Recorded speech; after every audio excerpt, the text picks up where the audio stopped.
Good morning, જય શ્રી કૃષ્ણ, જય સ્વામિનારાયણ. પેલો આજે છે ને કેટલા 8:30 થઈ ગયા છે. હમણાં તમને મારો મોર્નિંગનો વિડીયો છે ને કિચનમાંથી નથી જોવા મળતો, કારણ કે મારી મમ્મી હોય તો એ કરી નાખ્યું હોય એણે બધું કામ. અત્યારે જો કચરા વાળવા બે હું ના પાડું તો એ કર્યા રાખે. એને એવું હોય કે હું આ કરી દઉં, પેલું કરી દઉં. એટલે આપણો કિચનમાં બહુ ટર્ન આવતો નથી કામ કરવાનો. અને અમારે તો ઇન્વિટેશન ઉપર ઇન્વિટેશન આવવા લાગ્યા છે હવે બધી જગ્યાના.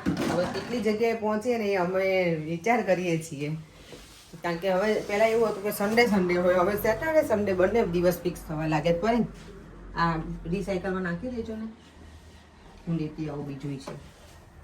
એટલે બિઝી થઈ ગયા છે મમ્મી. જો કચરો જો રહેવા દે ને મમ્મી. મમ્મી જો સવારમાં તો નહોતો મારા વિડીયોમાં લીધી. અત્યારે મમ્મી મારા માટે થેપલા બનાવે છે ને મમ્મી. થેપલા બનાવું. થેપલા અહીંયા ચા બને. જય શ્રી કૃષ્ણ. કાલે મારા પપ્પા જવાના છે ફેમિલી, એમના ફ્રેન્ડ સાથે. એ લોકોનું ગ્રુપ છે ને, બધા મને કહે કે તમે લઈ જઈશું, ટેન્શન ના કરો બધા. પણ પપ્પાને અત્યારે મજા આવે છે. અત્યારે એમના ફ્રેન્ડ બધા છે ને, તો ક્યારેક ઇન્ડિયા યાદ આવી જાય. ઓબ્વિયસલી કંઈ નીકળ્યા ના હોય ને બહાર એટલે.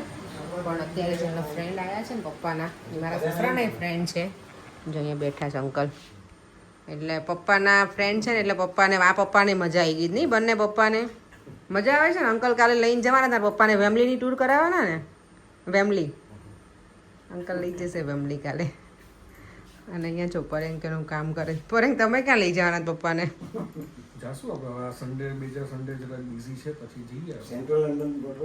સેન્ટ્રલ લંડન તો જવાનું જ છે. એ તો બધું અમારે ફરવાનું જ છે અંકલ. બધી જગ્યાએ અમે જઈશું.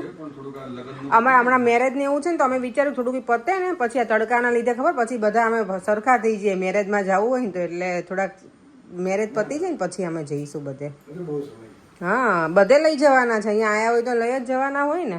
નહીં તો મારા પપ્પા પછી ઇન્ડિયાથી ફોન કરે તો મને એમ જ કહે કે તું અહીંયા અમને બોલાય, તું ક્યાંય લઈ ના ગઈ મને ક્યાંય. નહીં પપ્પા, કયો ને એવું. ના ભાઈ ના. જો પપ્પા તમારા ફ્રેન્ડ આવ્યા છે આજે ઘરે. અંકલ છે ને ચા પીવા સ્પેશિયલ બોલાય નહીં અંકલ? રાવભાઈ. હા, પપ્પા બહુ કે રાવભાઈને બોલાવજો. તમારું પપ્પા આવવાના હતા ને, મારા પપ્પા ત્યાં તમને કહી રાખ્યું હતું ને. પપ્પા એ જ કહેતા હતા કે તમને લઈ જશે. મને કાલે હવે મારા પપ્પાને લઈ જાઓ તમે. હે ને, શાંતિથી ફરજો કાલે. એટલે અંકલને તો સુરતમાં જમવું છે. ત્યાં સુરત છે ને. હા, ખાજો તમને જે ઈચ્છા હોય ને એ તમે. ત્યાં છે ને પપ્પા સમોસા ને બધું સરસ મળે તમને જે. હા, બધું ત્યાં ટિફિન તો મળે જ છે ને પરેંગ. અમે લોકો છે ને સુરતના સમોસા બહુ ભાવે અમને, અને આપણે બહુ ખાધા ખબર પરેંગ. અમે પેલા અંકલ અહીંયા જયારે આવે ને કન્ટ્રીમાં, ત્યારે સુરતના અમે સમોસા બહુ જ ખાતા. ત્યારે 1 પાઉન્ડના 2 આવતા લગભગ. સુરત ત્યારે બહુ ફેમસ હતું. હા, અત્યારે શું બહુ બધી હવે બધું ખુલી ગયું ને બહુ. બાકી સવારમાં તમે જોવો ને તો બહુ લાઈન લાગી બ્રેકફાસ્ટ કરવા આવે. અને મજા આવે ખબર છે ફેમિલીમાં ગરમ ગરમ ખાવાની. કાલ ખાજો એવું. તમારે સગુણા જ આવી ગઈ છે મને હેલ્પ કરાવવા માટે. મારે સ્પેશિયલ સાડીના શું કહેવાય જે પ્લેટિંગ કરે ને એ સગુણા પાસે જ હું કરાવું. અને એ છોકરી મને ઓલવેઝ હેલ્પ કરે. Thank you Saguna. મારા માટે છે ઘરે આવી છે. તમે હેલ્પ કરો જ છો ને. અમે એકાબીજાને હેલ્પ કરી દઈએ એવું જોઈએ તો અહીંયા. તો એ મને પ્લેટિંગ કરે છે. હું તમારે બતાવીશ તમને, પણ આ સાડીની નહીં બતાવું, હું બીજી સાડીની બતાવીશ. અહીંયા જો મમ્મી આખો ઢગલો મેં કરાવી દીધો છે, બેસી ગયા છે. અને અહીંયા અમારે હજી અભિયાન અમારું શરૂ જ છે સાડીનું. હજી સુધી અમારું કામકાજ પૂરું નથી થયું. આમ જો અમારા ઘરે આજ છે ને વિવાન આવી ગયો છે. એ વિવાન હેલો તો કરો માંથી ગયો. હેલો કરો. અમે તો આજે કેટલી બધી સાડીની પ્લેટિંગ કરીને પરેંગ પાટલીઓ પાડી. પરેંગ ખીજાઈ જોયું સગુણા એવું. પરેંગ પછી મને ફાવે નહીં તો શું કરું બોલો.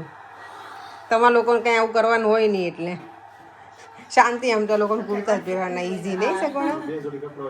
પરેંગ મને એવું જ કહે યાર વિઘ્નેશભાઈ કાયમ એમ જ કે અમારે કંઈ કાંઈ તૈયારી ના હોય, કે તમે કેટલાય દિવસથી તૈયારી કરો તો એન્ડ ટાઈમ એમ કહેશો કે અમારે આ બાકી છે, ઓલું બાકી છે.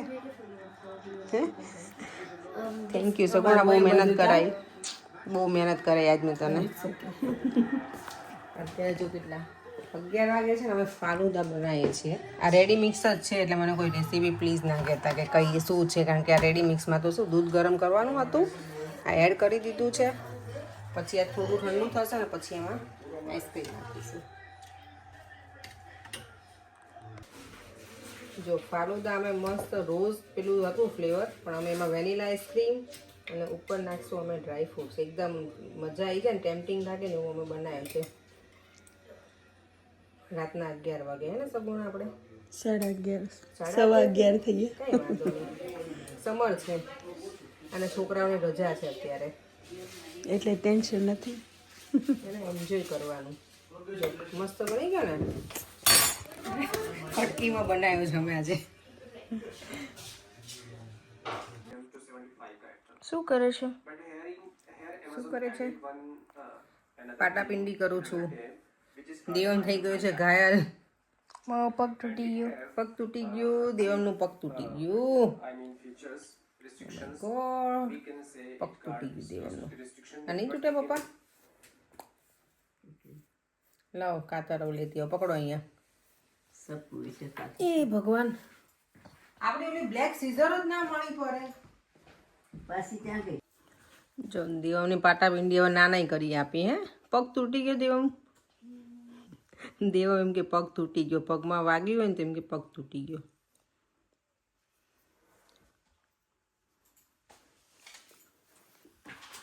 ફાઇનલી ફ્રી થઈ ગયા હવે પરેંગ તમે. પરેંગ ફાઇનલી ફ્રી થઈ ગયા હવે તમે. 12 વાગી ગયા. ફાલુદા કેવો લાગે તમને કહો? પીવાની મજા આવી કે ખાવાની મજા આવી ફાલુદા? ચાલો હવે આપણે પણ વિડીયોનો એન્ડ કરી દઈએ. પરેંગ મને કહે છે કોઈ એવો મેસેજ કર્યો છે. શું વ્યુઅર્સનું નામ ખબર છે તો એવું ના હોય, મેસેજનો રિપ્લાય ના કર્યો હોય, પણ ઘણી વખત કેવું કે ભૂલી ગયા હોય, ઘણા બધા મેસેજીસ હોય ને એટલે. પણ હું આવતીકાલે રીડ કરી અને પછી બ્લોગમાં મૂકી દઈશ. ચાલો હવે વિડીયોનો એન્ડ કરી દઈએ.